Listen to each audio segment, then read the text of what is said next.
हरे कृष्ण कृष्ण हरे कृष्ण राम राम राम हरे हरे राम हरे राम हरे कृष्ण कृष्ण कृष्ण हरे हरे हरे राम राम हरे कृष्ण कृष्ण कृष्ण हरे कृष्ण कृष्ण हरे कृष्ण हरे राम राम हरे कृष्ण कृष्ण कृष्ण हरे हरे कृष्ण हरे कृष्ण राम राम हरे राम हरे कृष्ण कृष्ण कृष्ण हरे राम राम हरे कृष्ण हरे राम हरे कृष्ण कृष्ण हरे राम हरे हरे कृष्ण कृष्ण हरे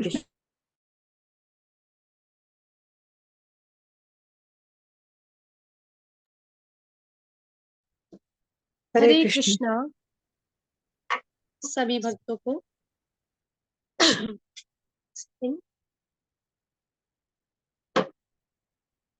हरे कृष्णा सभी भक्तों को पंचांग प्रणाम। तो आज की क्लास शुरू करते हैं। सबसे पहले श्रील प्रभुपाद जी का आज का कोटेशन करेंगे।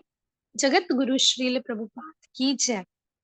जब जेब कतरा आपकी जेब से पैसा निकालता है तो वह अपराधी बन जाता है, और जब पत्नी आपकी जेब से 1000 रुपए निकालती है तो आप उसे अपराधी नहीं मानते। आप हंस देते हैं, अरे तुमने पैसे निकाले हैं। हाँ मैंने लिए हैं। दोनों ने जेब से पैसे निकाले हैं। वास्तव में सब चोर डाकू हैं, किंतु हमने उन्हें रिश्तेदार का नाम दिया है। श्रील प्रभुपाद की जय। अभी हम भगवत गीता करेंगे।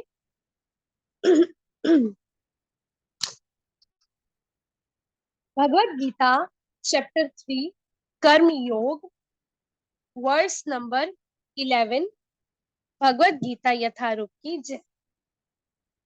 देवान् भाव्यतानेन ते देवा भावयन्तु वः परस्परं भावयन्त श्रेयः परम अवाप्स्यथ। अनुवाद।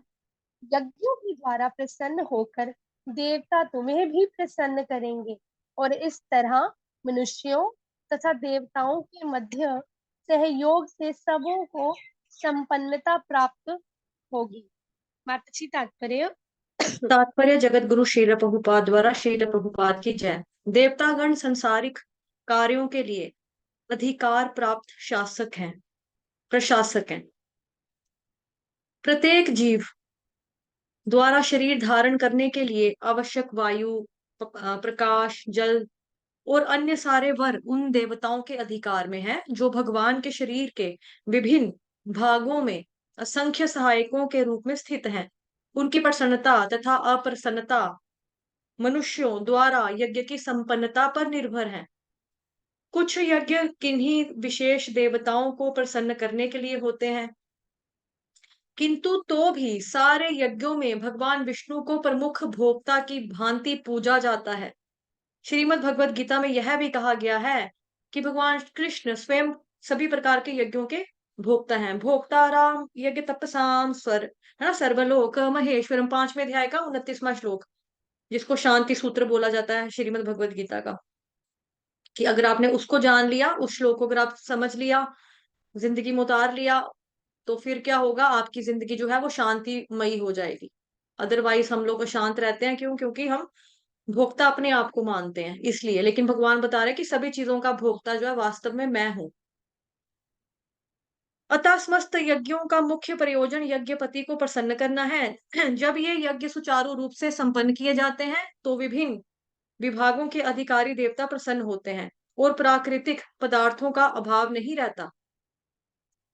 यज्ञों को संपन्न करने से अन्य लाभ भी होते हैं, जिनसे अंततः भवबंधन से मुक्ति मिल जाती है। यज्ञ से सारे कर्म पवित्र हो जाते हैं, जैसा कि वेद वचन है, आहार शुद्धो सत्व शुद्धि ही, सत्व शुद्धो ध्रुवा स्मृति ही, स्मृति लंबे सर्वग्रंथि नाम विप्र मोक्ष। यज्ञ से मनुष्य के खाद्य पदार्थ शुद्ध हो जाते हैं, और शुद्ध भोजन करने से मनुष्य जीवन शुद्ध हो जाता है। जीवन शुद्ध होने से स्मृति के सूक्ष्म तंतु शुद्ध हो जाते हैं। फिर है जी, और स्मृति तंतुओं के शुद्ध होने पर मनुष्य मुक्ति मार्ग का चिंतन कर सकता है, और यह सब मिलकर कृष्ण भावनामृत तक पहुंचाते हैं, जो आज के समाज के लिए सर्वाधिक आवश्यक है। तो आज का जो श्लोक है 11th, इसमें लिखा है जी, यज्ञों के द्वारा प्रसन्न होकर देवता तुम्हें भी प्रसन्न करेंगे और तुम इस तरह से मनुष्यों तथा देवताओं के मध्य सहयोग से सबों को प्रसन्नता होगी। तो संपन्नता के बारे में यहाँ पे बताया जाए ना, सबको संपन्नता प्राप्त होगी। देखो, संपन्नता, सबको क्या मिलेगी? संपन्नता मिलेगी। तो ये कौन सी संपन्नता है? ये संसारिक समृद्धि वाली संपन्नता है, मेटेरियलिस्टिक प्रॉस्पेरिटी वाली। ठीक है, उसके लिए कि संसारिक समृद्धि के लिए भी यज्ञ करने चाहिए। सो देवता भी खुश कि आपने उनको कुछ दिया, ऑफरिंग्स दी हैं। आप भी खुश क्योंकि आपने उनको ऑफरिंग्स दी, सेवाएं वगैरह की या यज्ञ किया, तो आप संपन्न हो जाएंगे, आपको संपन्नता मिलेगी, प्राप्त होगी। तो इस प्रकार से भगवान कह रहे हैं कि अगर भक्ति छोड़कर ये भी किया जाए, मतलब अगर कोई कर्म योग करता है, वो भी देवताओं के लेवल पर, तो एक व्यक्ति को क्या मिलेगी? संसारिक समृद्धि मिलेगी, संपन्नता मिलेगी। हमें मतलब कि देना सीखना होगा। ये बेसिकली क्यों है कि हमें, ताकि देना आए, किसी को देना आए। कभी कभी ऐसे सेक्शंस भी आते हैं शास्त्रों के अंदर जहां पर जो भगवान है वो मतलब बता रहे हैं कि मतलब हाँ, देवताओं के लिए एक तरह का ऑफरिंग के लिए बताया गया है, पर भगवान बता रहे हैं कि देना बहुत जरूरी है। तो कलयुग के अंदर जो है, लोगों के लिए देना बहुत ज्यादा मुश्किल होता है। सब कर लेंगे पर देंगे नहीं। तो देना बहुत ज्यादा जरूरी होता है। जब देंगे, है ना, तो ही देने से ही प्राप्ति होती है। मतलब कि जब कोई कुछ देगा तो देने से ही प्राप्ति होती है। तो बिजनेस में जितने लोग होते हैं वो जानते हैं कि हम मनी को देंगे तो वास्तव में मनी आएंगी। कहते हैं ना, पैसा इन्वेस्ट करेंगे तो वापस पैसा ही आएगा।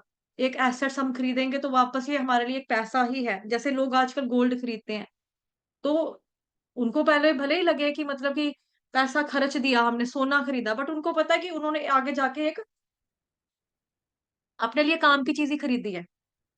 आने वाले टाइम पे सोना और महंगा होगा, और जब कभी हमें जरूरत पड़ेगी हम सोना बेचेंगे तो हमें अच्छे पैसे मिल जाएंगे। तो उसी तरह से जैसे बिजनेसमैन भी होता है, वो पैसा इन्वेस्ट करता है तो उसको मालूम है कि बाद में मेरे को पैसा ही वापस आएगा। तो इसका मतलब ये है कि हमें इन्वेस्ट करना चाहिए, तभी रिटर्न आएगा। होता है ना ROI। ROI का मतलब क्या हो? Return on investment.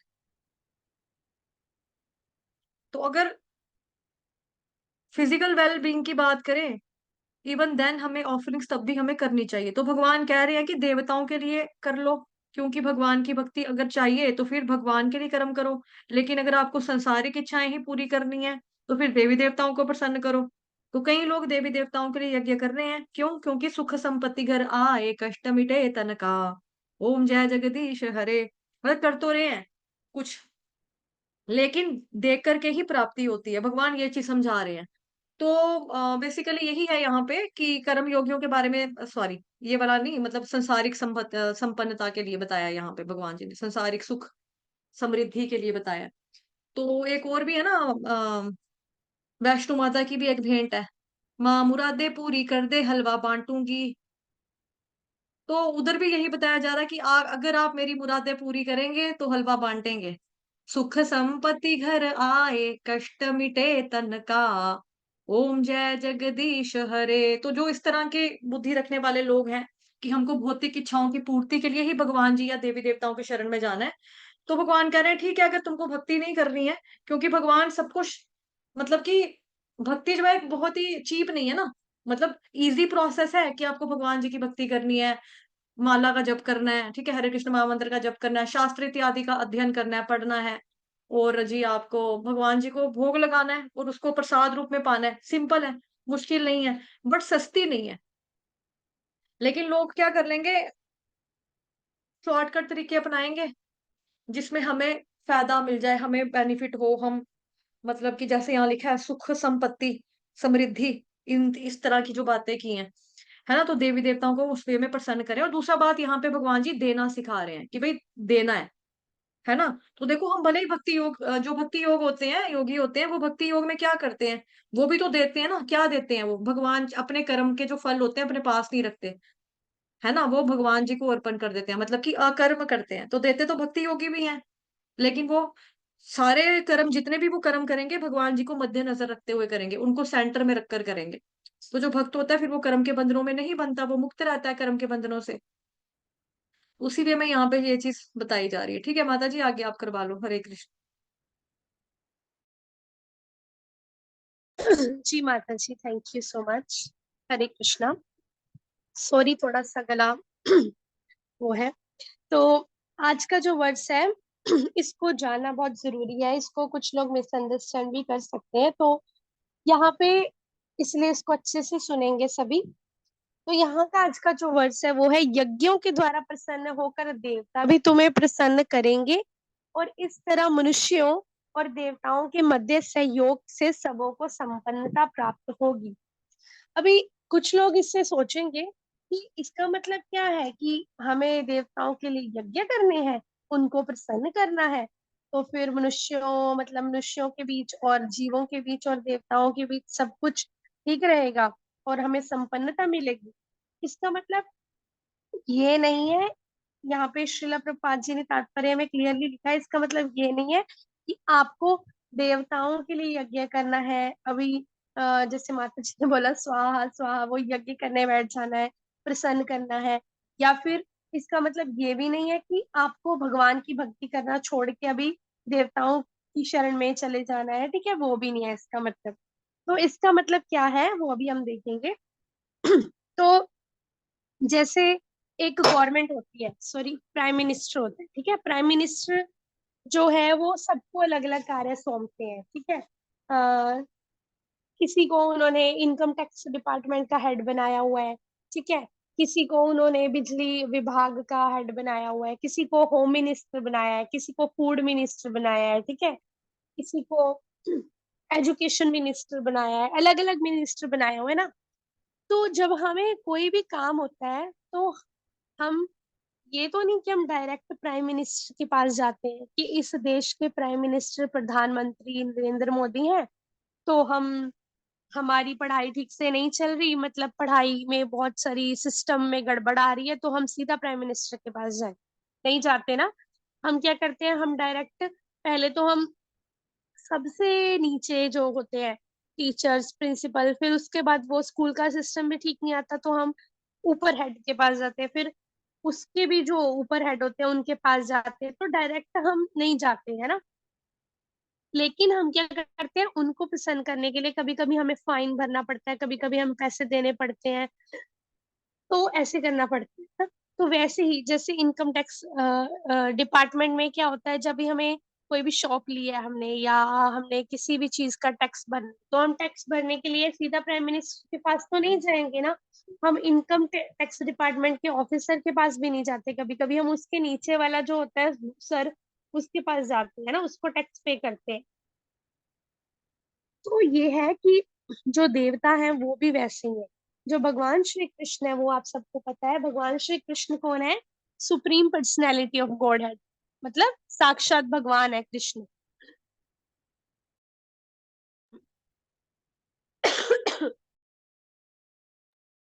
तो जैसे सारा सिस्टम मिनिस्टर के अंडर आता है, प्राइम मिनिस्टर के अंडर आता है, वैसे ही ऊपर का भी जो सिस्टम होता है वो किसके अंडर आता है? भगवान कृष्ण, विष्णु के अंडर।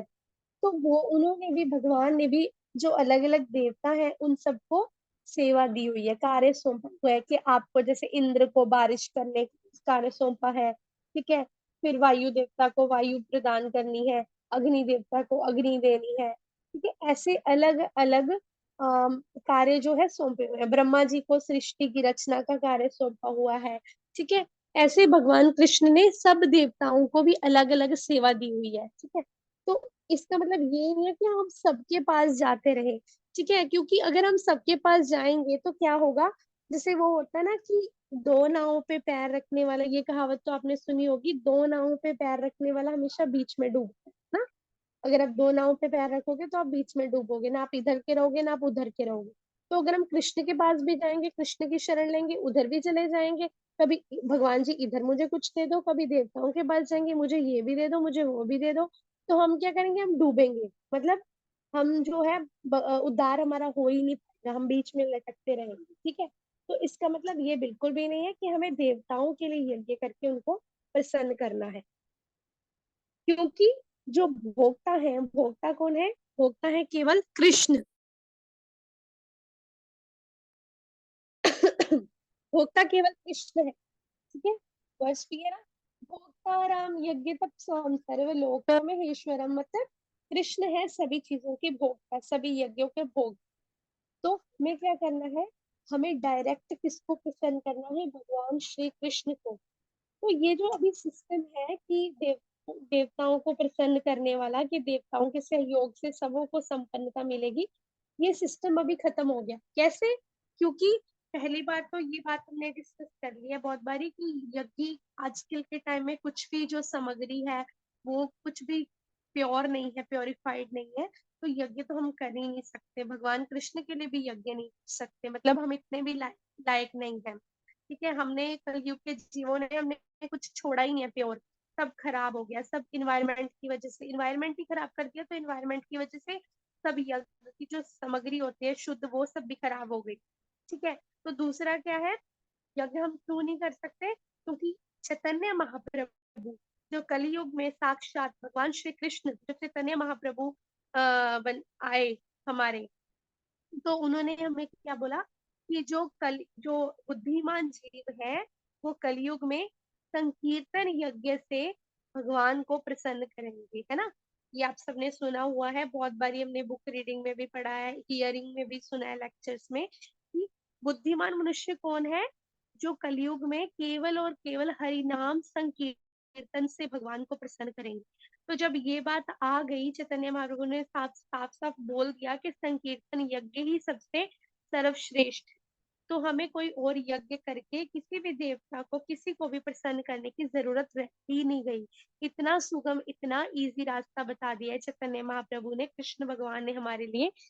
और क्या करना है हमें, केवल केवल भगवान के नामों का कीर्तन करना है, भगवान के नामों का जप करना है, उसके अलावा कोई भी, उससे उससे क्या होगा, उससे सारे यज्ञ उसमें आ गए, सारे यज्ञ सब कुछ आ गया।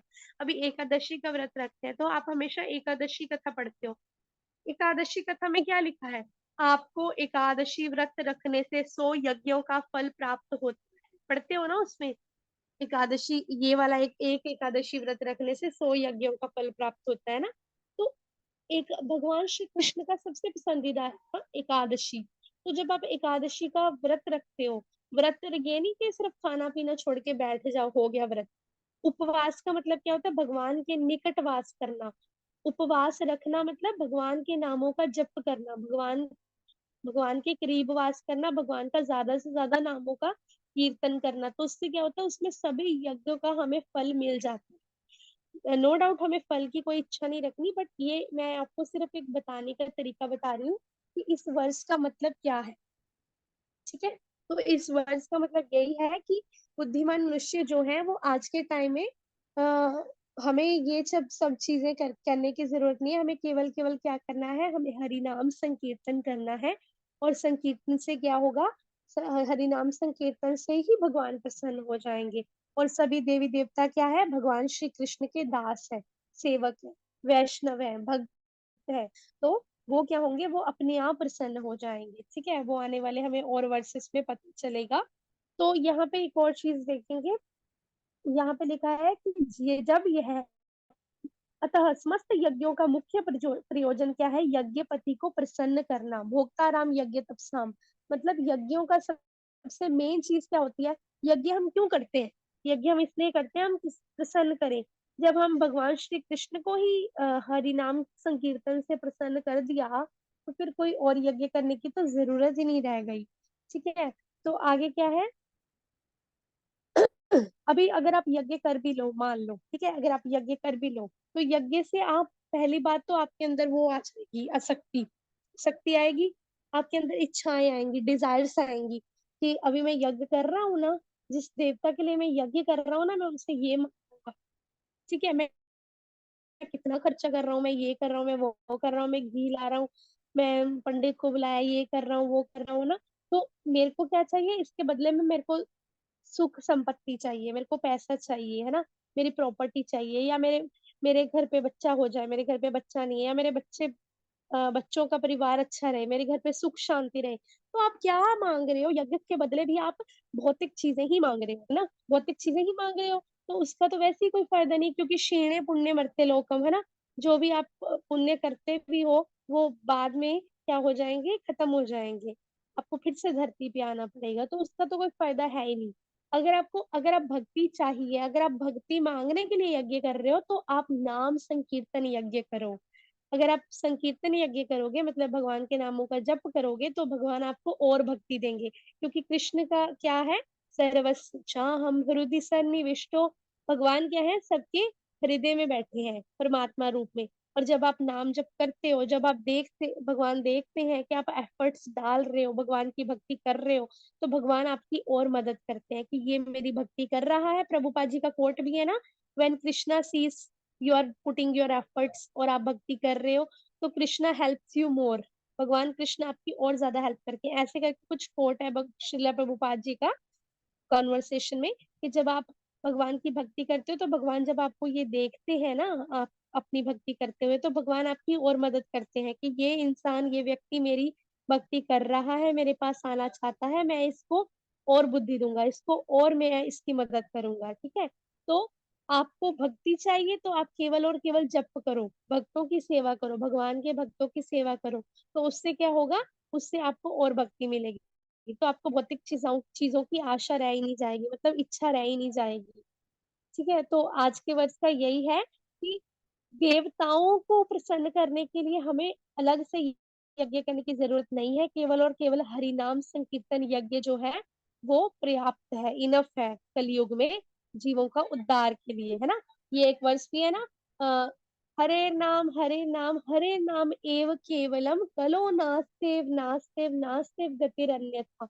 मतलब कलयुग में केवल केवल हरि नाम के द्वारा उद्धार हो सकता है, और कोई अन्य उपाय उद्धार का नहीं है, नहीं है, नहीं है। 3 बार ही बोला है ना, नहीं है, नहीं है, नहीं है। मतलब कलयुग में क्या क्या है कि केवल हरे नाम, केवल हरि के नाम से उद्धार हो सकता है। तो अन्य और कुछ करने की तो आपको जरूरत ही नहीं रह गई, है ना। तो अभी यहाँ हम देखेंगे कि तो इसका मतलब ये भी नहीं है कि आप देवताओं को इंसल्ट करो या डिसरिस्पेक्ट करो। जैसे आप मंदिर के सामने से जा रहे हो, मान लो आप माता रानी का मंदिर है या शिव जी का मंदिर है, तो आप मुंह बना के निकलो, "हुँ, मेरे को तो केवल कृष्ण की भक्ति करनी है, ये मुझे क्या देंगे", ऐसा भी नहीं सोचना है। तो वो क्या होगी, वो डिसरिस्पेक्ट होगा, और उससे क्या होगा, आपको ईगो आएगी, वो घमंड होगा। तो आपको क्या करना है, आपको अगर आप मंदिर के सामने से निकलते हो या कभी आपको जाना भी पड़ता है, तो आप उनको प्रणाम झुक के, और क्या बोलो कि आप भी भगवान कृष्ण के सेवक हो, आप सबसे बड़े वैष्णव हो शिव जी। आप जैसे आप भगवान श्री कृष्ण के, भगवान राम के नाम जप में लगे रहते हो, भगवान की सेवा में लगे रहते हो, वैसे भी मुझे भी भगवान श्री कृष्ण की सेवा में लगा, मुझे भी भगवान श्री कृष्ण के भक्तों की सेवा में लगाओ भगवान शिव जी। ठीक है, ऐसे आप देवताओं से प्रार्थना कर सकते हो कि मुझे आशीर्वाद दो, मेरे ऊपर कृपा करो कि मैं ज्यादा से ज्यादा कृष्ण भगवान के नामों का जप करूं, मेरे ऊपर कृपा करो कि मैं ज्यादा से ज्यादा कृष्ण भक्ति करूं। अगर आप ऐसे मांगोगे ना देवताओं से, तो देवता कौन है, देवताओं का डायरेक्ट लिंक होता है भगवान से, वो भगवान के सेवक है। तो जब आप ऐसे मांगोगे कृष्ण भगवान के बारे में, तो वो आपकी और मदद करेंगे, है ना, कृष्ण भक्ति में जाने की तरफ। तो आपको देवताओं को डिसरिस्पेक्ट भी नहीं करना है, आपको उनको प्रणाम करना है हाथ जोड़ के, और उनसे कृष्ण भक्ति मांगनी है। और लेकिन आपको प्रसन्न किसको करना है, केवल और केवल कृष्ण को। आप कृष्ण के नामों का जप करोगे, हरि नाम संकीर्तन करोगे, भगवान के भक्तों की सेवा करोगे। ठीक है, भगवान को जानने के लिए भगवान के नाम गुण रूप लीला के बारे में श्रवण करोगे, पढ़ोगे, तो इतना आपके लिए काफी है। तो आज के वर्ष की यही शिक्षा है। तो हरे कृष्णा सभी भक्तों को पंचांग प्रणाम। हरे कृष्णा। आज भी ना बांग्लादेशी डिवोटीज के लिए जप रखा है, 11 बजे आ जाना सारे, ठीक है। कल आप लोग नहीं आए थे, आज आ जाना 11 से लेके 12 बजे तक, बांग्लादेश के हिंदुओं के लिए, ठीक है। हरे कृष्ण। वाञ्छाकल्पतरुभ्यश्च कृपा सिन्धुभ्येव च पतितनां पावनेभ्यो वैष्णवेभ्यो नमो नमः। नमो नमः। कोटि वैष्णव वृंद की जय, श्रील प्रभुपाद की जय। जय।